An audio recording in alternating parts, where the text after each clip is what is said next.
Welcome back, and let me introduce you to our next guest.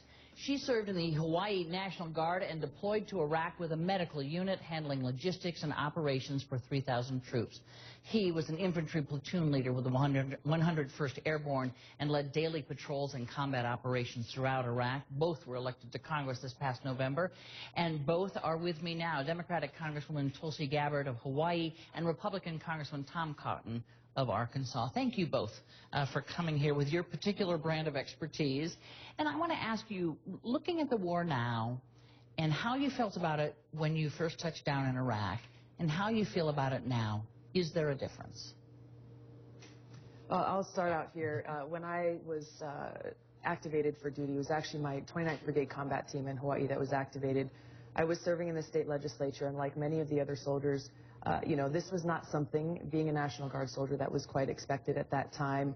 I was serving my constituents in Ewa Beach and Waipahu, going surfing on the weekends, and then all of a sudden found out that this deployment of close to 3,000 Hawaii troops was happening to Iraq.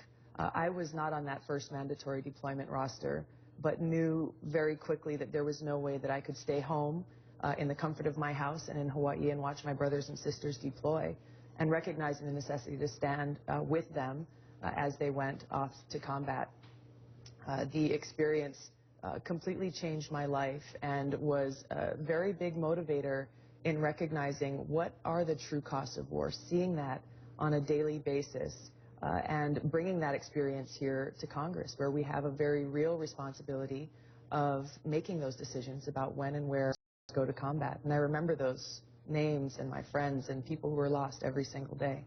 Do you find that you just look at war and the declaration of war, as it were, although there wasn't really one in this case, but nonetheless, is different having served? The Iraq War was a just and noble war. I joined the Army after 9/11, after the Iraq War was started. I joined in part because I wanted to go fight on the front lines. I served there in 2006. Before the surge started, frankly, after I left Iraq towards the end of 2006, I was worried that we were losing the war. But after the surge, I felt that we succeeded, and we have a generation of veterans now who are going to be leaders all around the country, the same way the World War II generation was, the same way the Vietnam generation was. You have John McCain in the U.S. Senate, for example, or Fred Smith, the founder of FedEx, my father, who's a leader in our small town. And I think you'll see a generation of new leaders coming forward again across the country. I'm a veteran. Tulsi's a veteran. My chief of staff, Doug Coots, is a veteran, served with me at Arlington National Cemetery. I just met last week with a friend from Fort Benning, Jade Alcovey, who's a successful entrepreneur now. So we have a generation of veterans whose accomplishments in Iraq we should celebrate, but also whose accomplishments going forward over the next several decades are going to make America a better place. Well, let me then bring you back to the question that everyone asks now 10 years later. I put it actually to Jeb Bush, the former governor of Florida, but in this case, obviously, he's the brother of the president who went into Iraq, and it showed him the statistics of so many people thinking it was just a bad idea, we shouldn't have done it, it wasn't worth it, and here's what he had to say. A lot of things in history change over time. I think people will respect the resolve that my brother showed, both in defending the country and the war in Iraq. But history will judge that in a more objective way than today. The war has wound down now, and it's still way too early to judge what success it had in providing some degree of stability in the region. Congresswoman, do you think it's too early to judge the success or lack thereof of the war in Iraq? I think one of the problems that we've seen today, as well as we saw throughout the time that we spent there, is victory was not clearly defined. We had many different things. We had taking out Saddam Hussein. We had a civil war that really between the Shia and the Sunni, and then we also had the threat of al-Qaeda and terrorists.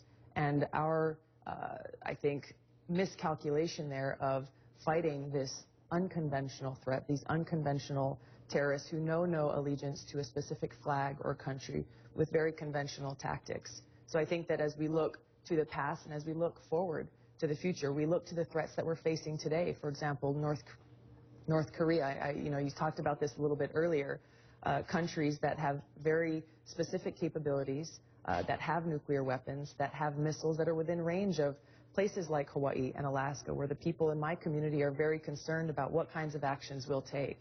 I guess the question is, though, do you think 10 years out it was worth it, or do you think it's too soon to tell? I think, again, it's the question of what does worth it mean? Was it worth it to the lives that were lost there? Right. Was it worth it with the trillions of dollars that we've spent there? Go ahead. I would say it was worth it, but it's also a little bit too soon to tell because there's nothing ever certain in human affairs. But if you look at the accomplishments of our troops in Iraq, they deposed an evil tyrant who was an aggressive international dictator. He had invaded across two boundaries. He had demonstrated the ability and the will to use weapons of mass destruction. He was believed by every Western government, including senior high-ranking officials in President Obama's cabinet right now, to be developing new weapons. He was in violation of numerous United Nations resolutions. Under those conditions, I think, as I said, it was a just and noble war. There are certainly missteps in the early days of the war, 2003, 4, 5, 6, just like missteps in World War II or Abraham Lincoln in the Civil War, but we did turn it around after the surge. But still, there's no certainty in human affairs. We have to continue to be a leader and to try to foil the Iranian regime or Bashar al-Assad's regime in Syria to ensure that the gains that we're seeing in Iraq over the last 10 years remain over the next 10 years. Let me turn you to something, actually, Congresswoman, that you alluded to, and that is veterans. So many of them now, and a lot of the figures that are coming out of the VA right now don't speak to a country that really is committed to helping these veterans when they come back. I think we're going to pay out like 59, almost $60 billion to almost 4 million vets and their families in this fiscal year. The average time to complete a claim, 261 days. The backlog is more than 500,000 claims. Do you think that the VA is doing its job? No, not to serve every single veteran that's coming in, both the new generation of veterans from those who've served in Iraq and Afghanistan, as well as those who've served in Vietnam, who served in Korea and other conflicts in our past. Without a doubt, we need to do better.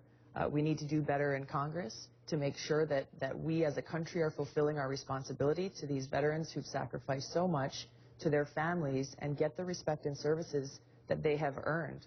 And what is that going to take? Do you think the General Shinseki has done a good job as head of the VA? Because honestly, people talk about this all the time, say we have to do a better job at the VA. We're not, we need the Pentagon and the VA to make a seamless transfer from out of the services to the VA. It doesn't happen. It's been 10 years since the war started, and it's been 5 years or 4.5 since the Obama administration took over. What's it going to take? I think General Shinseki is a good example of the many selfless public servants at the VA in the sense that he is a decorated veteran himself.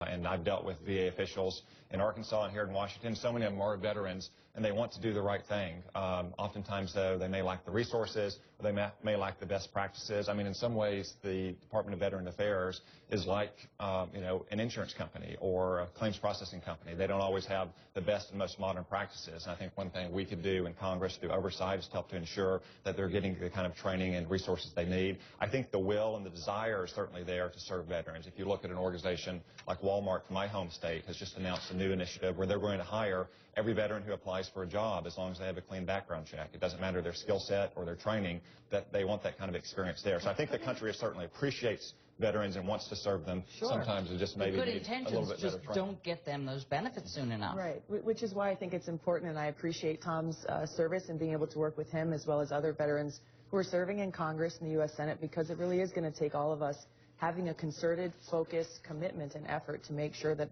the resources are there, that the focus and attention doesn't wane if it's not at the top of the headlines. I want to thank both of you, first of all, for being here today, most of all for your service, both on the battlefield and now in